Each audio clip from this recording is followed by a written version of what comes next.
It's not, there we go.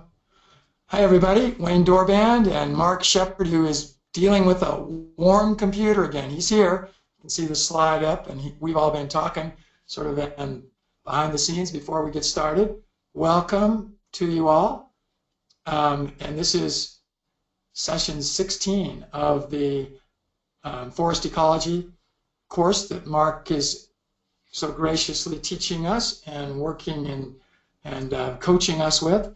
And I'm going to be really brief today, and I'm going to actually beg out because of just the last little announcement that I'll do, and that it's Wednesday night. It's getting dark here early now, and I'm getting ready for our event that some of you are coming to out here at the Mountain Sky Ranch in Colorado.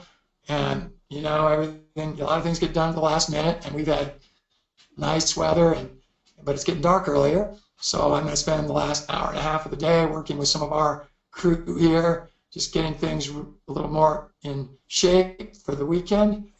And Mark's going to do his teaching, and I'm going to turn it over to him. I've got Mark in Bangladesh, and Stephanie, and Deb, I think, helping. And everybody, you guys, make sure you're looking for questions. Mark is not seeing his question screen again this time. And I'm going to actually start just because these people were here early and they're always here with a couple of questions that were asked, Mark, and then you start with those. And so the announcement was, hey, still come out here if you get a chance. I know some of you are. And it's late timing for most of you. I don't expect you to. But we are going to video the aquaculture course that I'm going to do on Sunday. We're going to video a lot of what goes on Saturday too. So we'll post some of that, but there's nothing like being with people face to face. So hopefully the next one of these we do, I hope we'll still do another one before winter hits in our part of the world at least, or we'll do it somewhere farther south. I'd like to do one actually down at the facility that I've now got considerable management authority over, that I've described to you. Even saw a video on our aquaculture, which is the combination moringa, date palm, aquaculture farm down in the Coachella Valley. So about 30 minutes from Palm Springs. Easy place to get in and out of. There's lodging on site. We could probably have 15, 20 people or more that could stay right on the farm.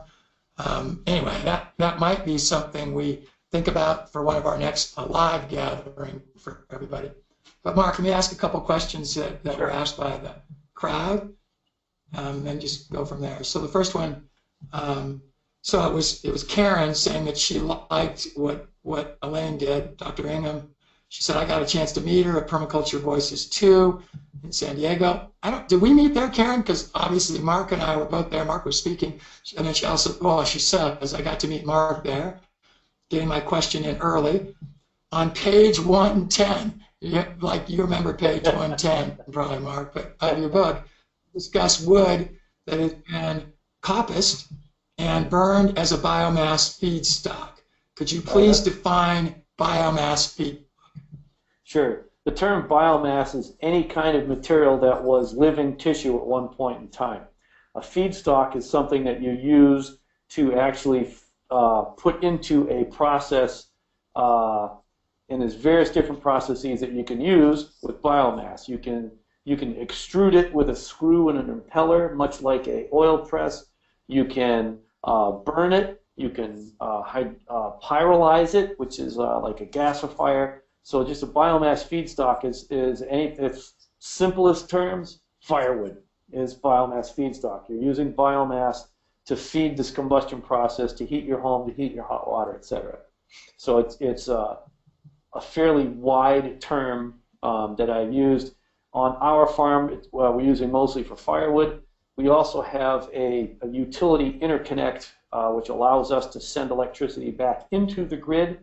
We're going to be getting a gasifier one of these days. We don't have one yet, where we'll be gasifying hazelnut shells and coppice wood to create biochar, heat for the buildings, and electricity. And I'm just going to throw in quickly that biomass fuel stock, feedstock, can be great if managed properly. where Mark and I are working, and Mark's been and on a project in Africa, it's been what has become the devastation of a lot of the forested area, because they literally just cut down tens of thousands and hectares of acres, thousands and thousands, for creating charcoal, which would then be a biomass-related feedstock in a very non-restorative sort of way. So it's creating a huge problem. One more question, and then Mark, I'm going to just turn over. You get started. A little bit different track, but coming from one of our regulars. She says, and this is Ray, saying, I think I'm confused about, well, wait a minute, let me back up. No, it says that. I think I'm confused about GMO. Are plants only considered GMO if a virus is introduced? No. I mean, is that a simple question? It's fairly simple. GMO is genetically modified organism. That is a organism that has been, it's very genetics, it's nuclear genetics, or it's ribosomal, it's DNA in the nucleus, or RNA in the ribosomes have been changed by some sort of introduction of a gene from another genus or species of organism. There's different devices. There's a thing called a gene gun, where they take like a micronized sized piece of gold and they put some DNA on it. And like a tattoo gun, they shoot it into a cell and hope that it lands in the right spot. There's ways to introduce it with bacteria. There's ways to introduce it with viruses. It's just introducing genetic material from a different organism and a different genus and species all together into one. A classic example was like the frostband tomato, where they took genes from an arrowhead flounder, an Arctic and a polar North and South Pole flounder, that you could freeze these things solid for years and then thaw the ice and they're still alive. It took those genes and put them into a tomato so it wouldn't suffer frost damage. Or it was actually, that was a strawberry. The arrowhead flounder and a straw. So that's the kind of thing that genetically modified organisms are. If it's classical genetics, if you got pollen that pollinates one flower to another flower, that's not genetically modified organisms. However, if you have a genetically modified organism such as Roundup Ready canola, they put the genes, I think it was from a petunia, into canola, to make it resistant to the herbicide Roundup. Well, then once the canola flowers, these new petunia genes are in the canola. Then that pollen goes off and it can pollinate a related species of radish perhaps, or cabbage, or broccoli, or kale. Now you have these Roundup Ready genes in the kale. That kale plant hasn't officially technically been it's not a genetically modified organism because we didn't directly change its genes, but it's been pollinated by one. So this whole thing with genetically modified organisms is it's going to be more and more confusing as time goes on, because genetics don't stand still. They keep moving and they keep propagating wherever they can go. And so, is that our last question? Yeah, I mean, actually somebody threw a name of I think a plant in here, Clean Star Mozambique, probably something that's a GMO variant or something. Yeah, I think that's it for now. You can go ahead and get started. I want to just quickly, either Mark or Stephanie, can you guys hear us, and are you going to be managing the questions here so I can go on outside and get some work done and then follow this later? Absolutely. I'll read the questions at the end. All right. Thank you, Stephanie. By the way, that's the one.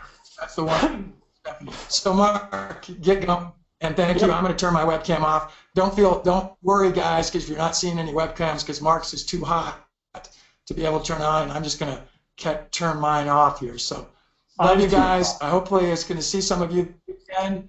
And have fun. Mark's going to be great. Oh, I want to recommend, if you haven't watched the replay, we did a really cool interview last night with a guy named Dr. Tom Whiting, finishing up our chicken series. That's when you really go back and watch it. You'll really enjoy it. Tom was just great. I won't give you more info on it than that. Just go watch it. You'll enjoy it. Thanks, Mark. Go for it, man. All right. Thank you. Hey, I'm going to do Not as much review and intro this week as I have before, because many of you, most of you so far, I guess, are regulars here. Plus, those who aren't regulars can go back and see previous webinars. How I'm presenting the forest ecology curriculum is through the lens and perspective of somebody who is wanting to design and manage their property in such a way that we get agricultural yields from it. We want to be able to yield food, fiber, medicine, those sorts of things, fuel, not just what's traditionally seen, like in this picture here, these are redwood trees. Instead of just managing this as a forest, we want to understand the full complex of ecological processes so we can interact with this in such a way that there are other values besides just plain old timber.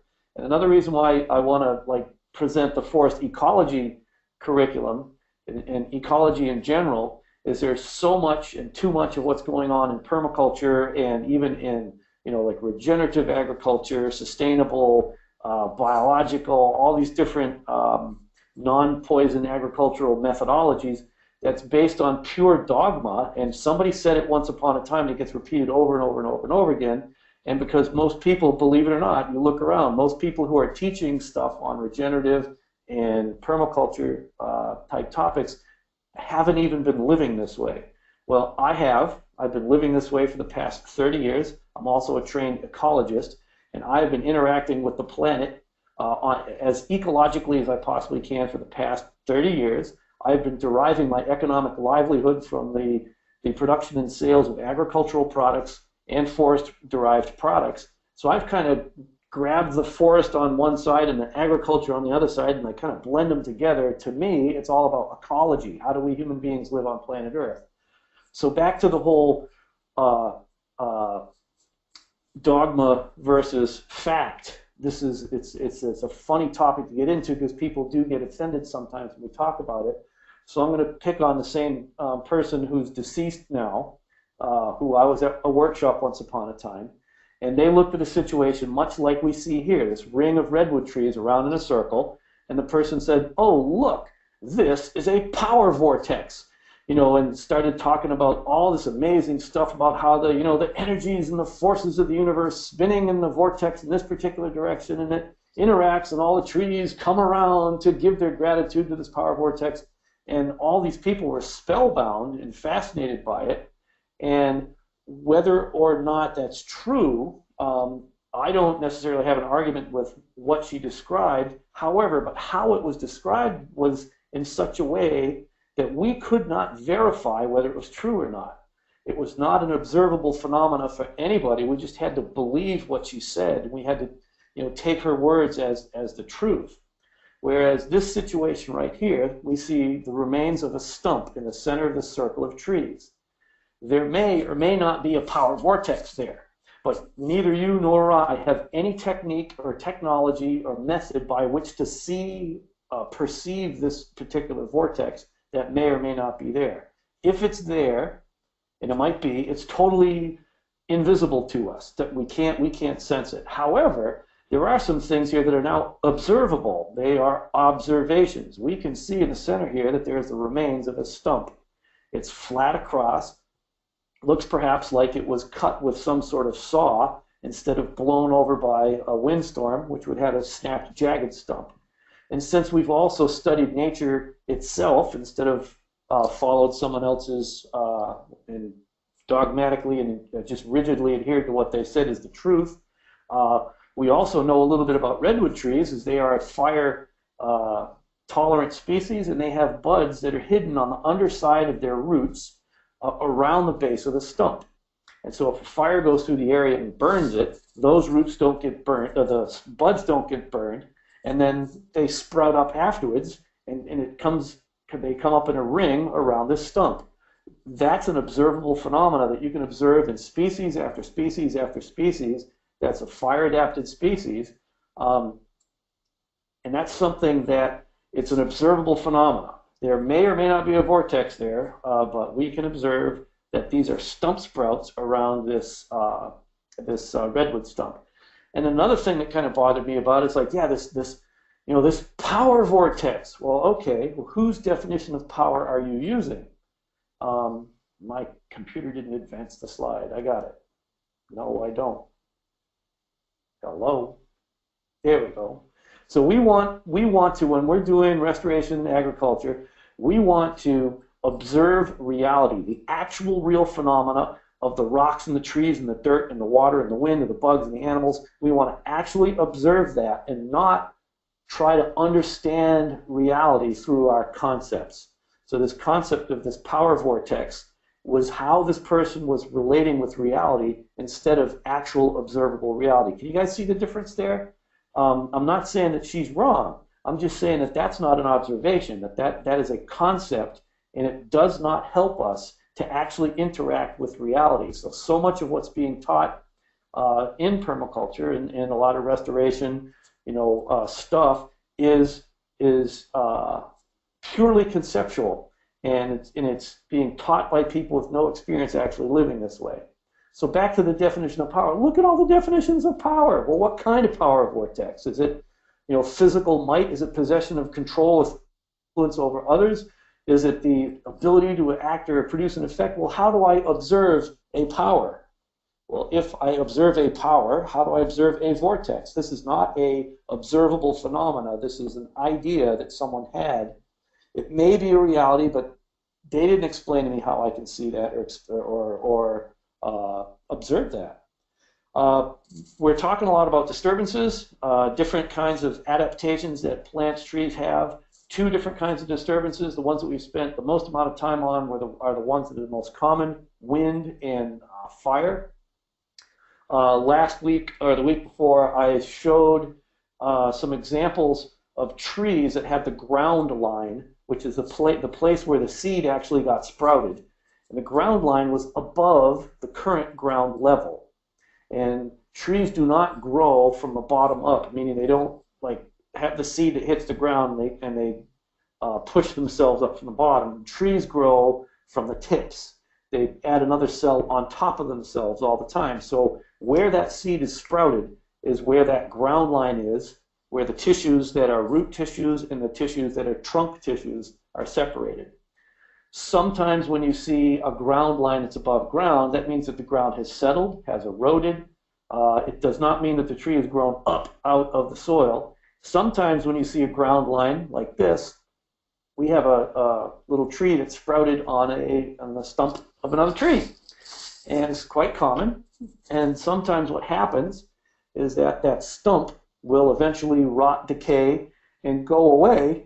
And what we will have, and this is the same tree from a different angle, I just wanted to see the roots.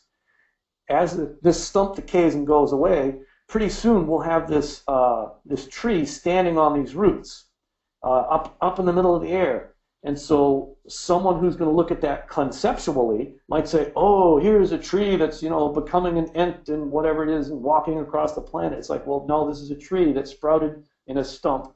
The stump rotted away. We need to become detectives of the real observable phenomena on planet Earth if we stand a chance at interacting with our place in an ecologically sound manner.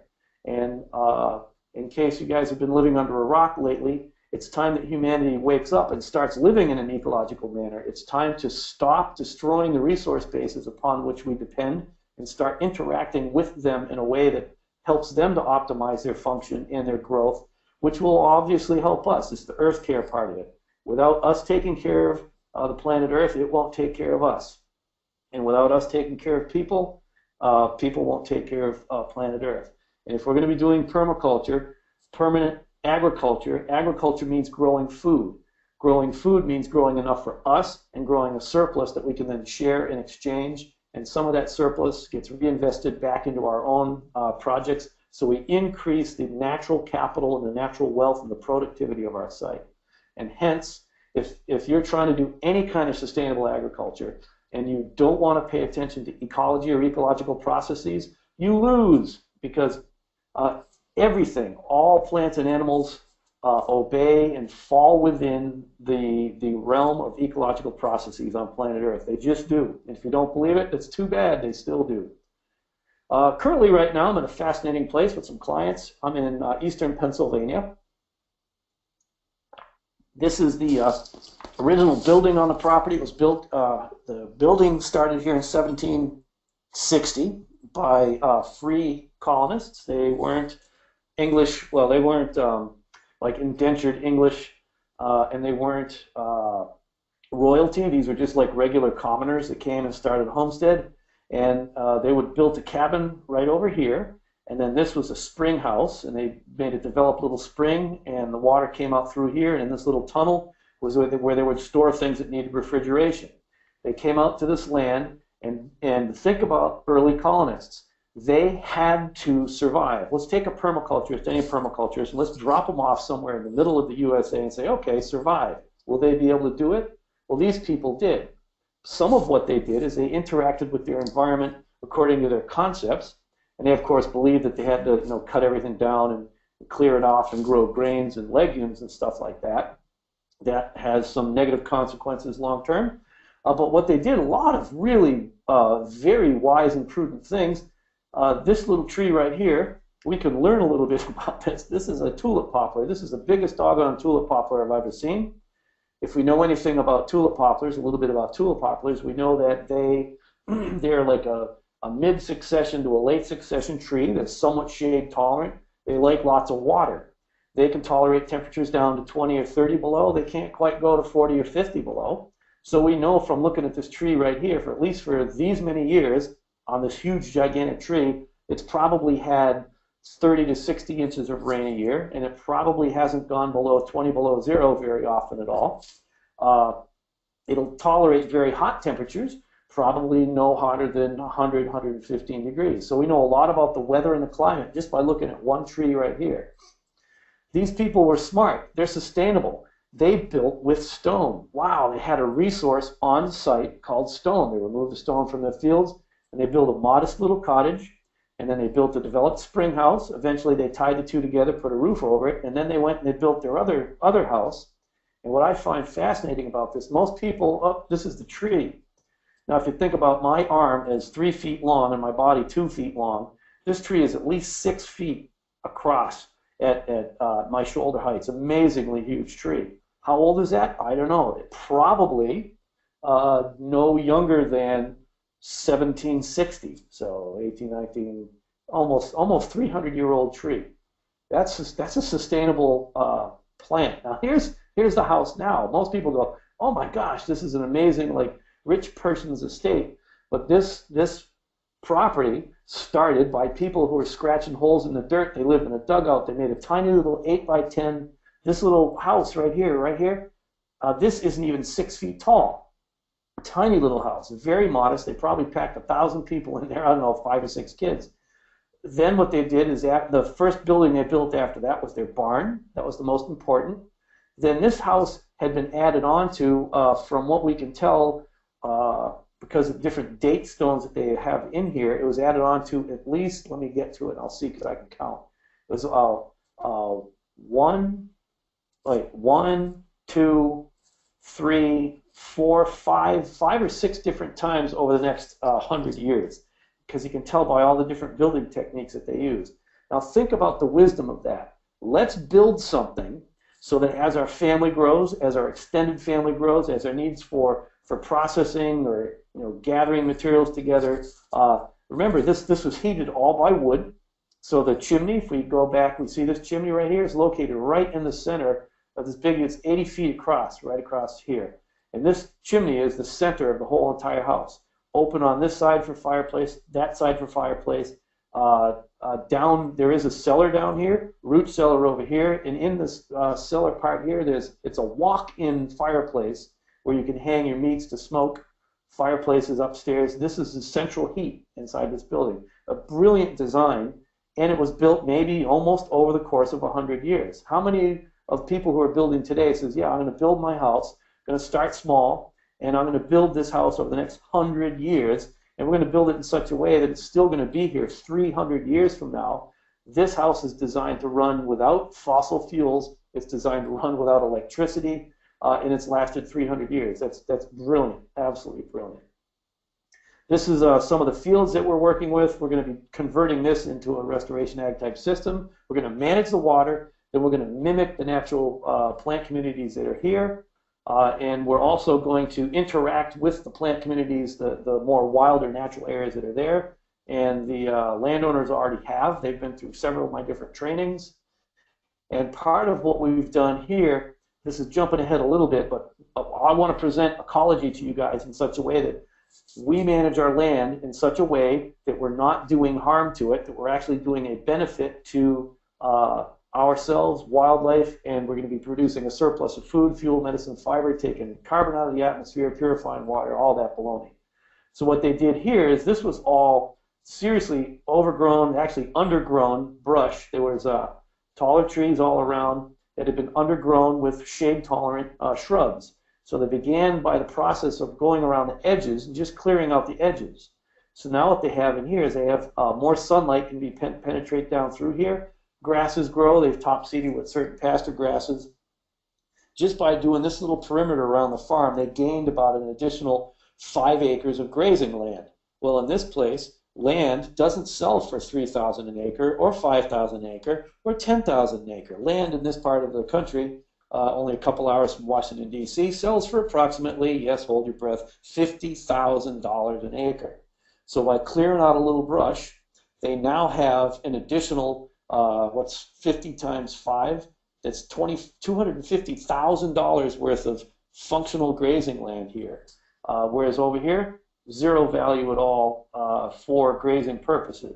This looks prettier, and if you're going to sell this for development, that's far more of a value increase than this is, clearing it all out and taking everything away. So this is an example of how do we adapt ourselves to the ecological realities. How do we disturb this site so ecologically it still stays functional and we get some of our own values accomplished at the same time. All right, so we were talking about fire adaptations. I'll blow through some of this pretty quick because we've already covered this. Thick fire-resistant bark. Trees with thick fire-resistant bark are fire adapted. The fire goes through, it can burn all kinds of stuff on the ground, but it won't necessarily kill the tree. Some of those couple the fire-resistant bark with these epicormic sprouts. Epicormic is just right underneath the cork layer, the bark layer, and so these sprouts can come back up. And even if the top is torched off in a crown fire, those sprouts can now take over and form a new top of a tree. Some of these buried buds. Many of us have gotten nursery stock, and we've seen this little crook in the bottom. Well, there's these buds hidden underneath. This is a lot like that redwood tree. It's got these carefully hidden buds that if a surface fire goes by and burns that, this top might get burned completely off, but there's dormant buds under here that sprout back up just like this, protected by that basal crook. The grass stage, longleaf pine in the southeast and south is a classic example. It spends several years, sometimes up to 10 years in this little grass stage right here. The needles are so flammable that any kind of surface fire comes through, it just burns off so quick. Fuel's gone, the fire moves on. It's not enough time to be severe enough to damage this tree. And the taproot, a nice cool taproot, helps to keep the stem cool, and it recovers nicely after the fire. Deep rooting, I just talked about that previously. If this gets too hot up here, you get a nice deep root that's cool. This root, deep root at 50 degrees in the soil, is going to help keep the tree itself cool. If you go stand next to a hickory tree is a very deep taproot like this, and you put your hand on the bark, the temperature of that bark is going to be dramatically cooler than the outside temperature, simply because this root is like a thermal mass, and all that heat is conducted, or all the cool, whatever, is conducted through this, through the trunk, and it helps to keep all of this cool to suffer less fire damage. Rapid juvenile growth. This is a longleaf pine once again. Once that grass stage is over with and that taproot is developed enough, it takes off like crazy. Fire-resistant live foliage. Some of it you can burn it and it barely singes on the edges. Some of them have different chemicals inside. Some of them have waxes that will burn off and protect the leaves. Other ones exude moisture, so almost like their own sprinkler system. So fire-resistant live foliage will protect it. Others have this habit that as they grow up, branches in the shade, die and then drop to the ground. So now there's no ladder fuels that will cause a surface fire to climb up.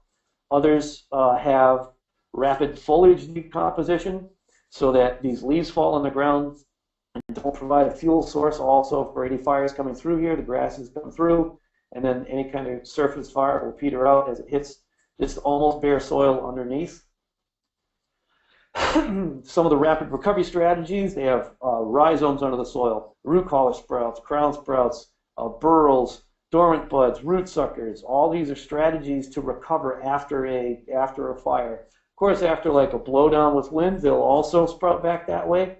But without those strategies, they would not recover from fire. Even some late successional species like beech, American beech, and there's a lot of American beech on this site, as well as tulip poplar, sugar maple, eastern hemlock. The beech, a fire can come through here, burn off the surface, and the trunk is very sensitive to fire. The top may die, and then all along the roots that are here, they just sprout like crazy. And now you have, instead of like one beech tree, now you have 50 million beech trees like in this. These same strategies, these rapid resprouting strategies in trees, which was their natural defense against fire, works to our benefit in that these trees coppice very readily. You can cut them completely to the ground and they'll resprout, or you cut them partially to the ground and they'll resprout from the tops, they'll resprout from the roots. We can understand the plant's behavior. It's a fire adaptation, but it's also adapted to coppicing because it has this rapid resprout ability. Early flowering, seed production, precociousness.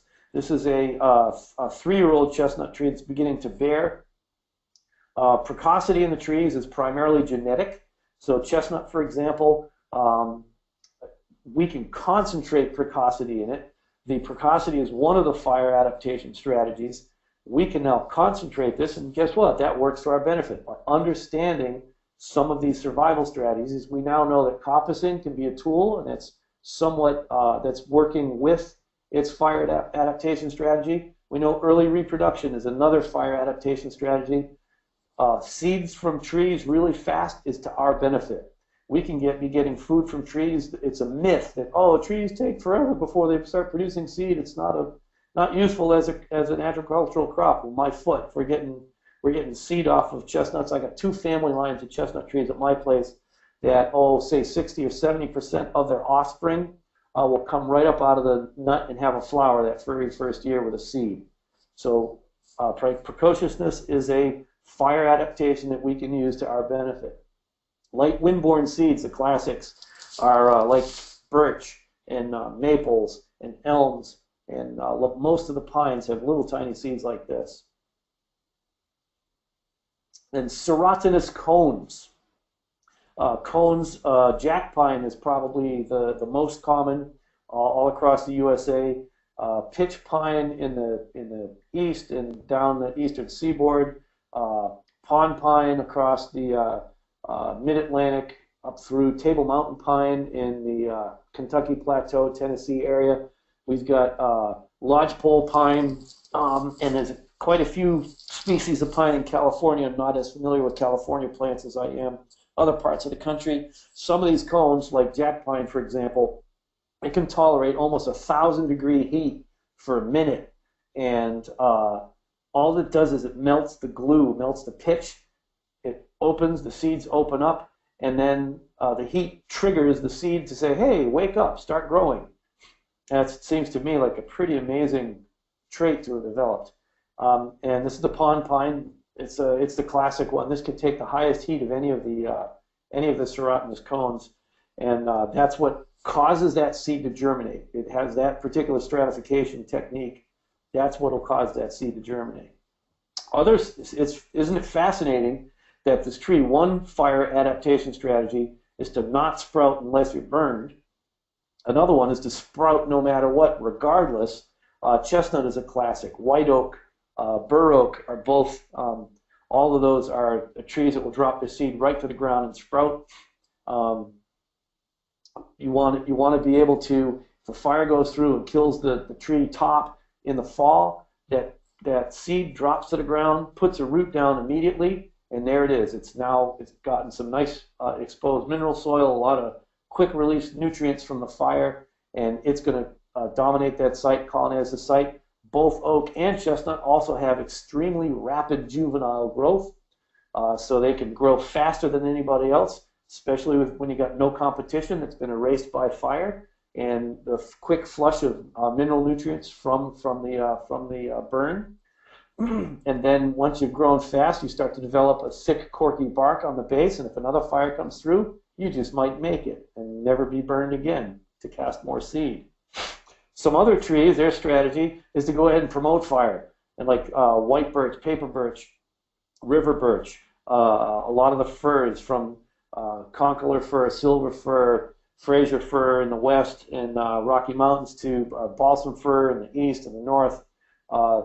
They're okay with fire coming through. As a matter of fact, they encourage fire. Some of what they can do is, like for balsam fir, they're somewhat shade tolerant.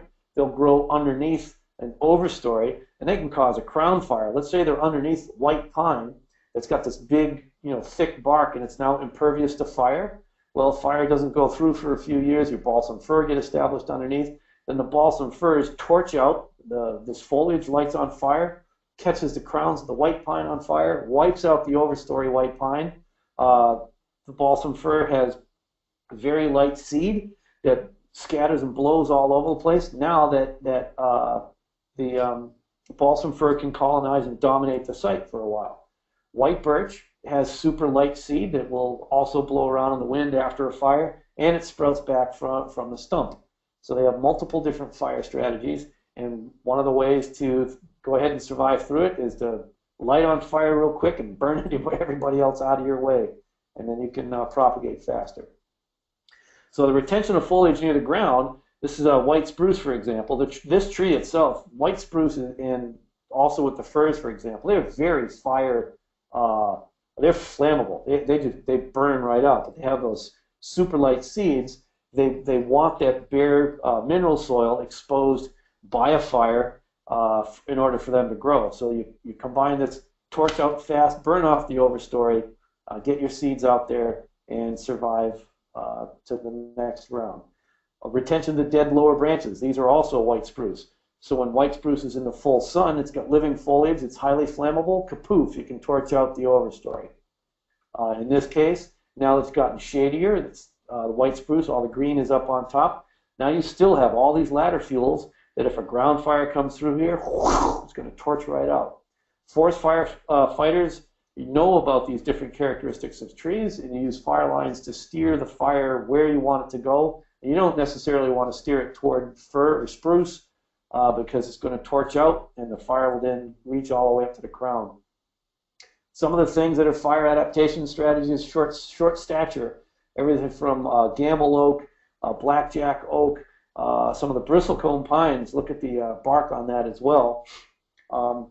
They stay right down within the fire zone. If a surface fire goes by, the whole tree torches. They will sprout back from the roots. They also have seeds that may not have I know that blackjack oak, it will drop its seeds right to the ground, immediately start sprouting. Not sure about gamble oak. Some of you Coloradans, let me know if gamble oak sprouts immediately. Now, the types and the numbers of fire-adapted species on your site, go wherever you are and look what kind of trees you have. If you don't know how to identify trees, get a good tree identification book and learn their names, learn their habitats, learn their behaviors. You just look around and you look at the numbers of trees on your site, you now have evidence of the frequency, the type, and the intensity of fire that's been happening on your place. This place here has beech, sugar maple, and tulip poplar. That's telling me that this is a old growth, late successional. They're all shade tolerant. They're not all that fire adapted, although beech will sprout back readily after fire. They like a certain rainfall pattern, like 45 inches of rain. And you've got this 300-year-old shade-tolerant late successional tree. We know there probably hasn't been fire here, a catastrophic fire, in at least 300 years.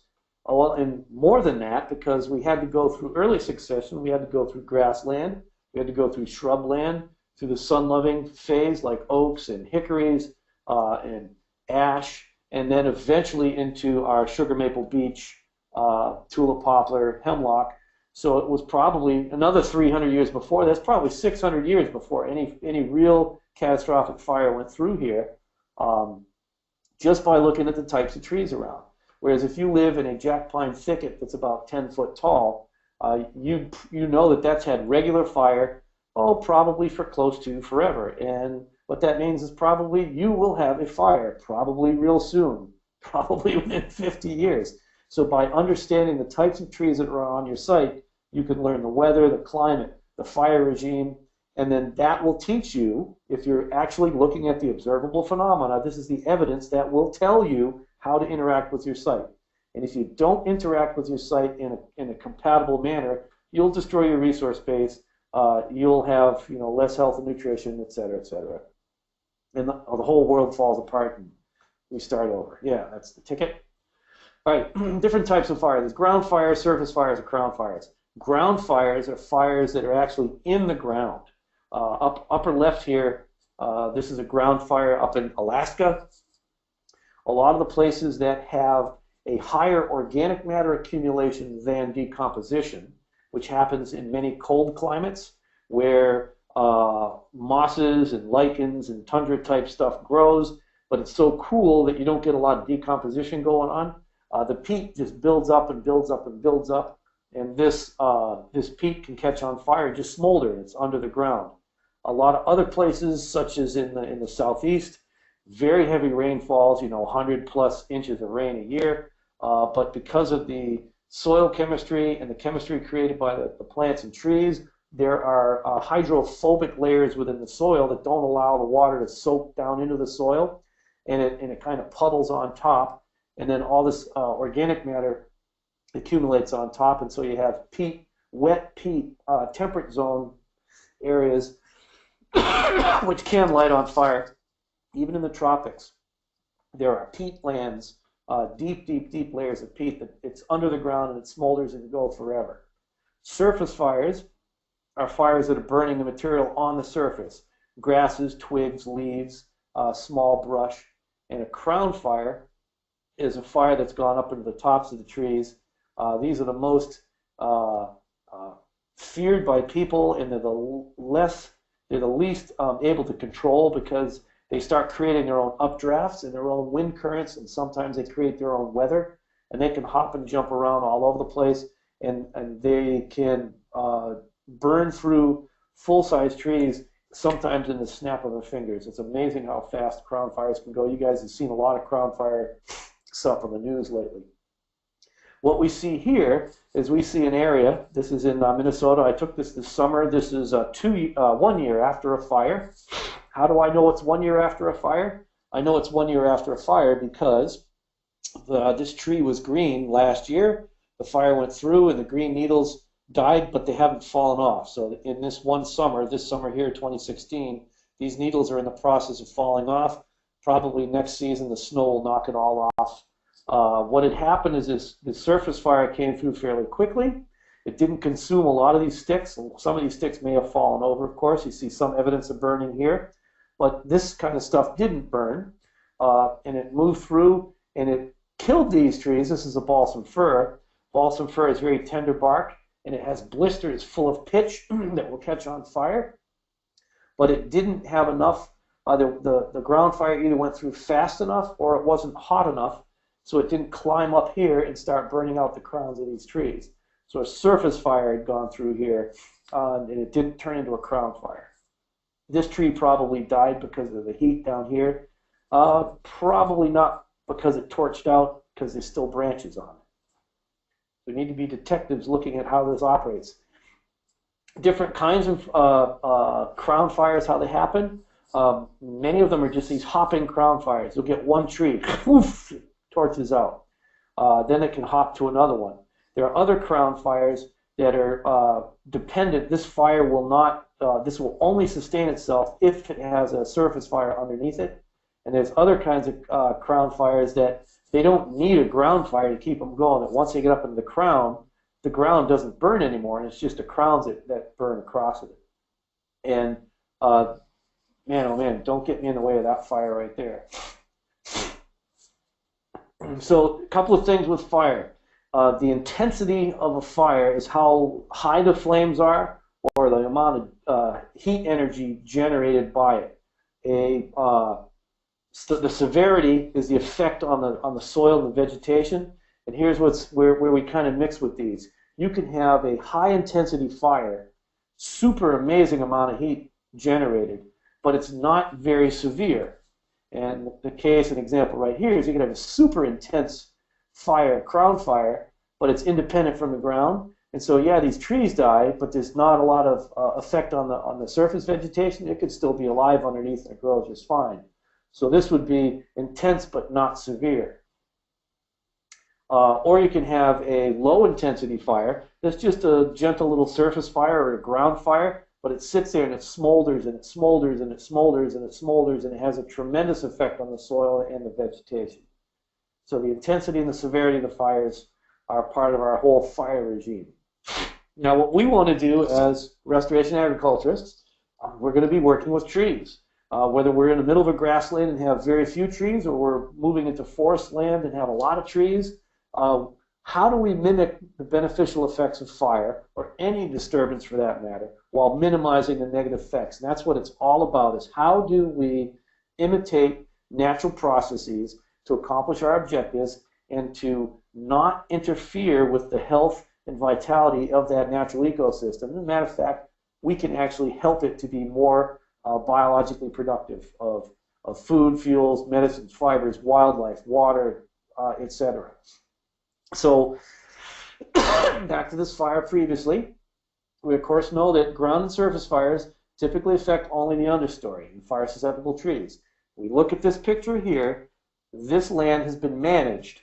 It's been managed by fire. How can we manage our land to get these effects? What if we want these overstory trees to produce? And what if we want some kind of understory that looks like this, maybe to feed livestock, or maybe this is some kind of berry producing crop or whatever? Let's take this one right here. If we were to look at this as a forester, foresters would look at this red pine. Red pine is a very fire tolerant tree, big rugged plate for bark. And then they would look at this understory of balsam fir, and they say, well, we need to go in here and do timber stand improvement. We need to go in and remove the balsam understory, and at least in southwest Wisconsin, it was about $180 an acre to do timber stand improvement the last I talked to one of my forester buddies. So they would look at this as an expense. There is a lot of forest management that's not occurring because it is an expense how it is done. Well, what if we don't want to have red pine, because these red pines aren't quite big enough for any kind of use. It's a little bit too small for pulpwood, and they're not big enough for saw logs, definitely not big enough for saw logs. Matter of fact, even if they were big enough for pulpwood, there may not be enough of them to make it worthwhile. I had some timberland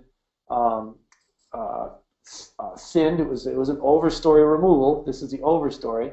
It was an overstory removal in order to release the understory.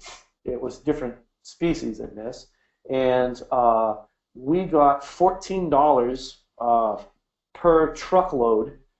This is the big logging trucks, per truckload of logs destined for toilet paper. $14 for about 100 trees. That's 14 cents a tree. So the economic value of this, net economic value returned to the landowner, is about 14 cents. So do you really want to go spend $180 an acre to get rid of the understory so you can grow faster trees and get 14 cents a tree later on? In many cases, it makes no economic sense. How do we get good management going on? This is a risk, right? This is a serious fire risk. Somebody whips a cigarette out here, these trees are going to torch out, you're going to lose both overstory and understory, and you start over, you're not even going to get your $14. Well, what if we want to favor balsam fir? How would we go about doing that? Maybe these trees are big enough to make a little cabin. We can pull out the overstory, release that understory. We can remove the understory, and the overstory will grow better. Or we do nothing and risk catastrophic failure. all trees grow slower, both the understory and the overstory. Then they start to compete with one another, and you'll start to lose trees to rot and decay. What are some of our other goals? What other goals might we want to accomplish? What could we accomplish on this site? How can we mimic this? This was a fire number of years ago on this one. What a beautiful open wooded area. Out of here you get recreation and timber. That's about it. Not a lot of food. This cost almost nothing to manage. How can we get good forest management and not cost us $180 an acre? That's where I say that it's the agriculture part of restoration agriculture that gives us brings those values to us, because that's the most easily convertible into cash. And this is an example right here with a client I'm working with in Kentucky, in that they would remove trees here and there to open it up, seed grass underneath, and now graze cattle and sheep, and you have chickens with eggs and alpaca, meat and wool. So it's almost zero inputs, and you have cash return instead of an expense. Let's go back to this. How might we approach that? Well, what if we go ahead and remove an understory to favor the overstory? We want these pines to grow, and we want a little light to get in here. Well, let's go in and remove the balsam firs. Well, when would you remove the balsam fir? Well, how about removing the balsam firs in about early November? Why on earth would I do early November? The ground is probably a lot more firm. A lot of the understory plants are dormant for the winter. You're not going to do as much damage to the ground. And you have time to harvest all of the greens and make them into Christmas wreaths. Now, you've removed the understory. You've done timber stand improvement. And the Christmas wreaths, it's a economic yield. So it may still have cost you $200 an acre to yourself, your chainsaw, and your time to go do this timber stand improvement, but you got a yield out of it with Christmas wreaths. Also, you go in and take other species such as birch. There could be some maple in here. You cut those logs out and use those to inoculate into mushrooms. So try to get as many different use values out of there, from ornamental to food, while doing your timber stand improvement here. And by the way, in future sessions after our forest ecology session, we're going to go into silviculture as one of the branches of this, is actual forest management, different forest management techniques. Some other values that you may be going toward or for is to get eventually an old growth forest look. Most old growth forests have a very uneven age distribution. But you saw in those previous pictures, all the trees are about the same age. How do you get there? Well, we might want to clear out a pocket of all those trees. Take all those red pines and all those balsam firs in this particular area here, and let these ones grow on the left. And then maybe 5 or 10 years later, remove another pocket and another pocket until you have fewer trees of larger diameter and you have pockets with new regeneration coming on. And what this sets up here is now almost a regular intervention. You can go in year after year after year and pull out like firewood-length trees and still have plenty of seed to kind of cast down there. This is one approach to developing an old-growth forest with our management style and having various different ages. What would we do here? Oh my gosh, what would you do here? Well, we can start removing some, get some grass established in here, plant some shade tolerance underneath, perhaps blueberries. Maybe we'll use the shade as a mushroom yard and get logs from somewhere else.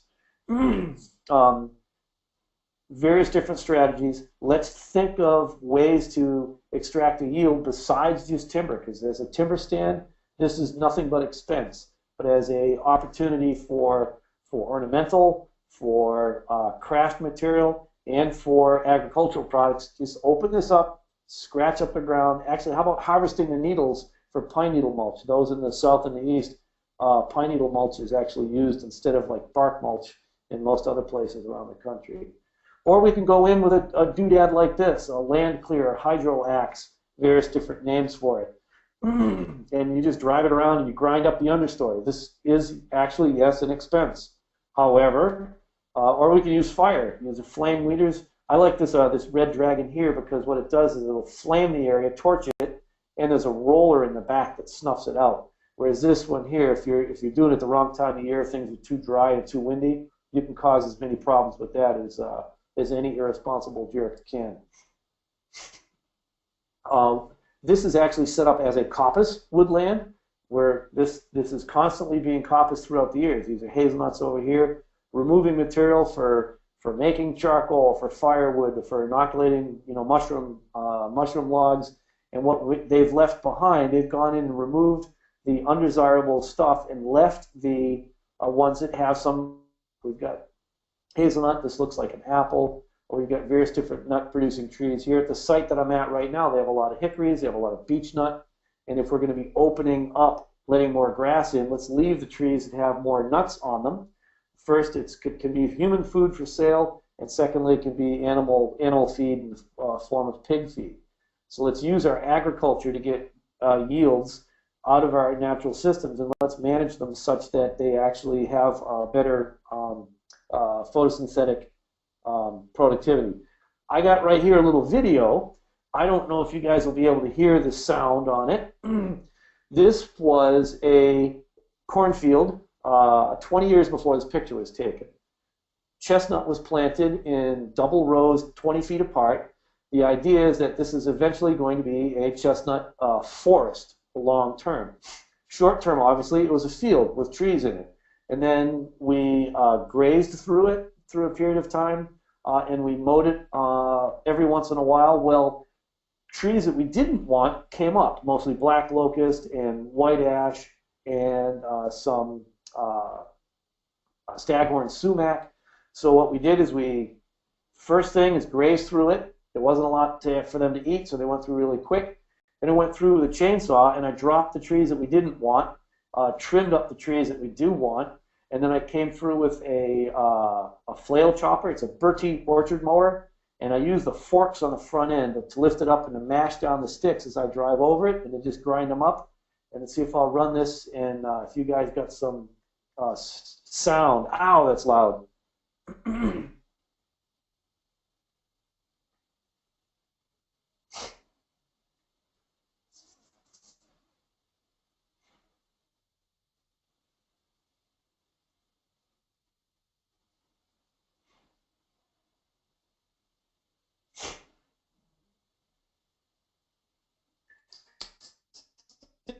Just look at what it looks like now.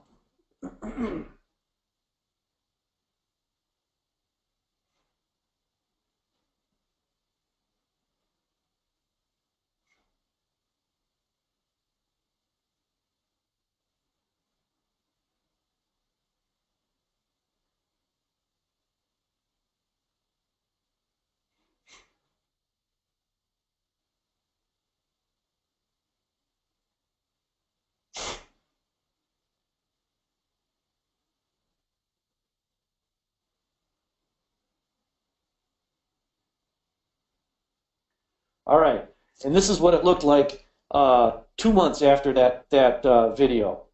The grasses that were there are no longer shaded out. They rebound like crazy. The chestnuts are now in the full sun. They're going to grow like crazy. Look at all the nuts that are actually on the tree. There's still some on the trees. We've gone into here. We've done a very low maintenance. Whenever we've entered this site, we have extracted some sort of income. We've grazed it for income. We have cut those trees down for firewood, for mushroom logs, and then afterwards we graze it again twice more this summer. Now look what we've got. Maybe a few years down the road we're going to end up with something like this. Okay, so maybe our trees won't end up being that big. That's one of the goals. We've already seen this site. How can we steer succession on this site? How can we get some kind of yields while staying within the realm of ecological processes? We want to minimize our costs, optimize our yields to us. We don't want this to just be expense, expense, expense. Let's get the eater once, maybe. They make them like this. Let's do the bulldozer, manage our water resource. This will incorporate organic matter with rocks. It'll also get the water and soil, of course, and the water will get more evenly distributed. It'll soak in better. It'll be less erosion, cleaner water. This is another example I showed you. This is southern longleaf pine. Optimizing water on the site, clear out all the understory. Sunlight gets in. Now the grass can grow. And now let's underplant with some native species that have economic value. In this case, saw palmetto, which is a prostate medication. It's a herbal supplement that's booming sales on this. This is a almost perfect mimic of a southern longleaf pine wet savanna. And here it is. This guy just did genuine ecological restoration and harvested yields all along the way with grazing, going to harvest yields with saw palmetto, continued grazing in the future. And actually, one of the things they're thinking of doing is collecting seed from some of these odd, rare pine savanna wetland plants, the seed. Blueberries, classic example. Let's torch with the blueberries. Let's manage pines with blueberries. Let's manage, many of our woodlots with fire. These tools can be adapted. I really want to adapt this to manage my oak savanna hazelnut plantings with fire. It's another one of the things on my wish list. These are all managed blueberry lands. And the blueberry barrens is probably the closest example I can think of right now of commercial agriculture that basically is restoration agriculture. You're taking something here that this is worthless agricultural land. You can't grow corn or beans because of all the rocks. There's hardly any soil there at all. And all we do is we keep it in this open shrubland phase with fire, just like it's adapted. I would like to put in some Korean pines, so we now have pine nuts and blueberries in the system. So what do we do here? This is my site up in Maine again. What are your goals? What's your context? Let's manage this resource base. We know that everything from the red pine to the birch to the butternut in this particular picture are all fire-adapted species. We've got grasses in here, which is also a fire-adapted herbaceous species. We can go in and mimic the effects of fire. We can remove the understory to allow certain other plants to flourish, the plants that we want to focus on that accomplish our goals. We can imitate the effects of a blowdown of wind and remove the overstory, which will release the understory. When we remove an overstory, if there's big openings, we can plant whatever our favorite species are. That's the next phase of succession. Let's imitate what natural disturbances would be on this site in order to accomplish our goals. And some of the things that we want to consider is we want to consider the timing when we do it. I mentioned doing the balsam fir, to harvest the balsam fir greens in November. Great time to make Christmas wreaths. Also, we might want to focus on plants that have hard mast, beech, oak, hickory. These are great for wildlife and great for feeding pigs. Some kind of buffer strips. We want buffers along streams, cavities, and older trees, legacy trees for some of screech owls and red-headed woodpeckers, tree swallows, all live in cavities. Bluebirds live in cavities. And most of those species are insect eaters. Some screech owls will eat like mice that girdle your young trees. We want those guys to be doing some pest control for us. On your landings where you pull all your logs out too, go ahead and seed them in, plant them in. These could be your gardens later on, because if you're doing any logging, there'll be a bigger disturbed area where you stacked everything up before loading it on trucks, or where you milled boards. There's lots of sawdust. Plant lots of raspberries in your sawdust. Keep a good diversity, but we don't have to go overboard on the diversity. We'll want to focus on go heavier on some higher value economic species, like at this site where I'm at in Pennsylvania. We're going to go heavy on chestnut because it has the most opportunity for high value economic turnaround. And keep your eyes on the big picture. As restoration agriculturists, we want to operate within the constraints of ecological systems. We want to be an active and a beneficial participant in natural processes on planet Earth. We want to be a force for good instead of a force for destruction. So you take a look at this picture here. What are some answers? What would you do at this site? What are your goals? Manage your water. Know the dominant plant communities in the area, what you've got to work with. If you don't understand and identify the trees and shrubs that are in your area, learn them. Now let's establish a system that mimics our natural plant communities. We learn the present disturbance regime and the past disturbance regime. Part of how we do that is by looking at the legacies. What kinds of species are there? Tell us what kind of disturbance regime has been there for a long period of time. These are there, whether they're shade tolerance. If they're shade tolerance like the tulip poplar, maple, and beech that are here, this has been a closed canopy, shady forest with no fire, very few blowdowns for 300 years. That's a radically different disturbance regime than northern Minnesota, where there's 12-foot tall jack pine that burns every 5 years. Imitate the disturbance regime of that area while you're harvesting yields.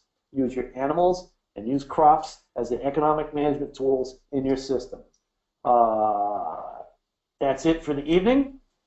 Thank you very much. And I actually can see the questions now. Somebody wishes I had a bigger pointer. I'll figure that out for next time. Thank you. Chemical smells from neighbors and pesticide spray.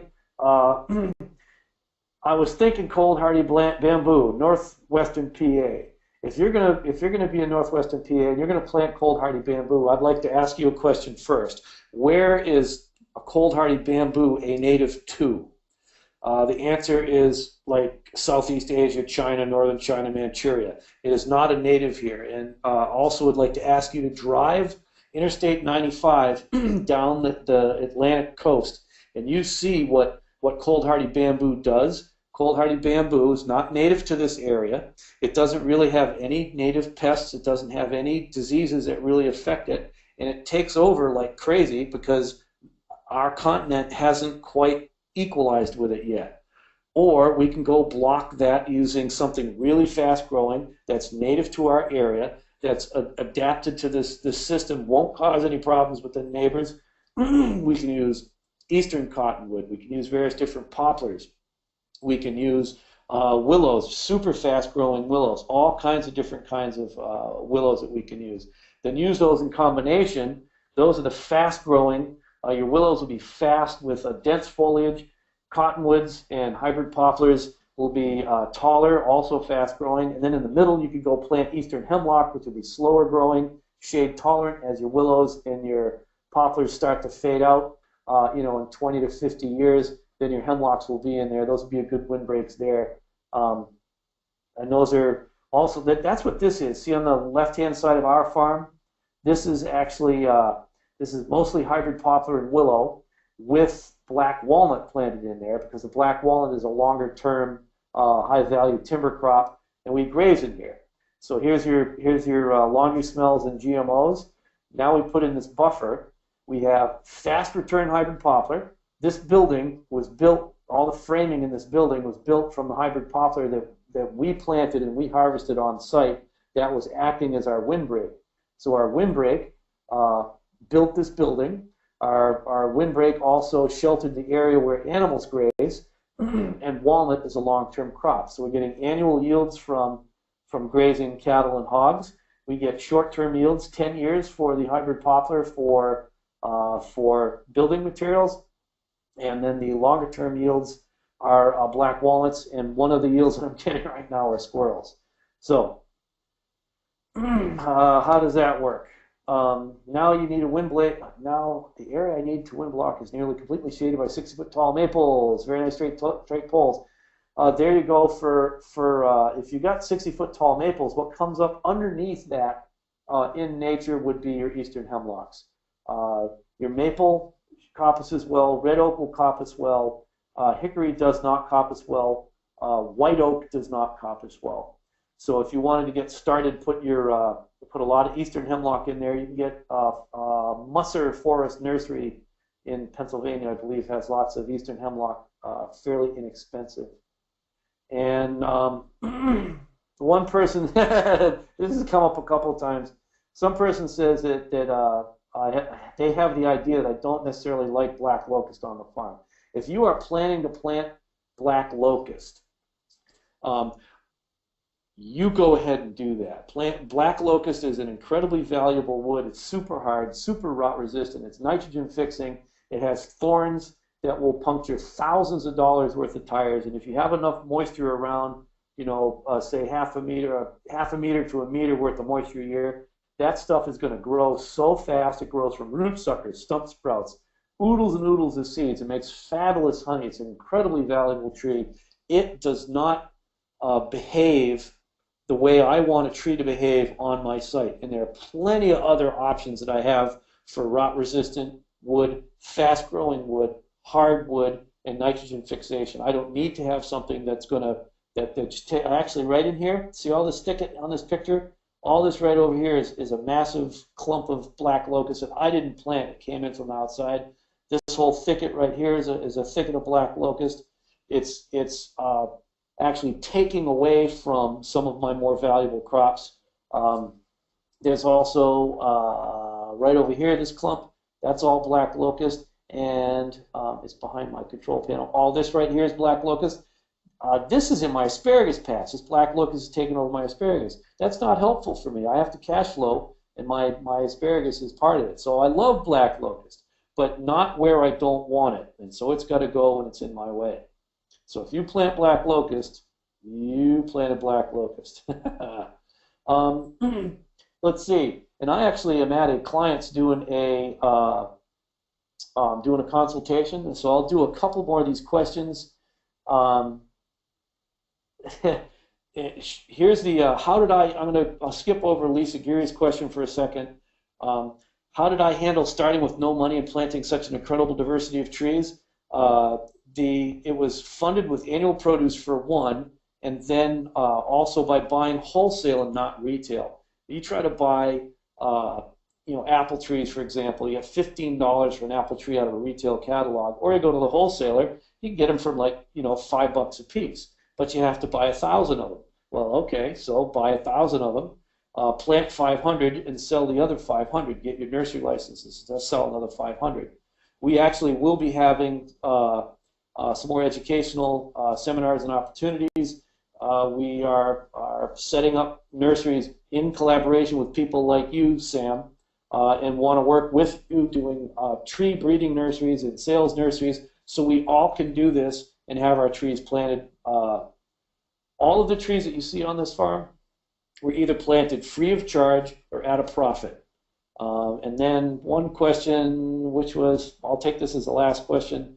Deep root have a cooling effect on a tree in a fire. Will the depth of the tree's root also have an effect on the temperature of the bark in the winter? That's actually really interesting. You're exactly right. With different trees have different trunk temperatures. And what's another thing is I want to have a light meter, because different shade, it's the same light intensity of shade, say a 50% shade. This shade under a hickory is cooler than shade under a maple, which is different than a shade under an oak, which is different than shade under an ash. And I wonder what that's coming from. I do know that reflected light off of bark, such as birch leaves, can be helpful around a house to reflect more light, or birch bark, excuse me, into a house in the wintertime for more solar gain. So we can use the different colors of trees for that. I also know that with areas like up in the far north in Alaska and northern Canada, the light bark of the birch will reflect more light, and you'll have more snow melting around it quicker than other trees. And so you guys pay attention to some of that stuff too. That's really, really important. And that's all I've got time for tonight. Thank you guys for hanging in there. We'll continue with a little bit with the disturbance next week, and we're going to begin morphing into succession. Part of what we're doing here is I'm going from the big picture down to the small picture, and as this course progresses, we're going to go through disturbance regimes, how we manage for disturbance, how we use disturbance, into succession, change of our site over time, and what the effects are going to be as we do that. Then we'll go into individual different tree physiology, tree identification, how do these trees behave, how do those trees behave, how do they reproduce, and so on. And so thank you everybody for being here tonight, and we'll see you next Wednesday, same channel. I think at that time I will be in Appomattox, Virginia. All right, have a good night everybody.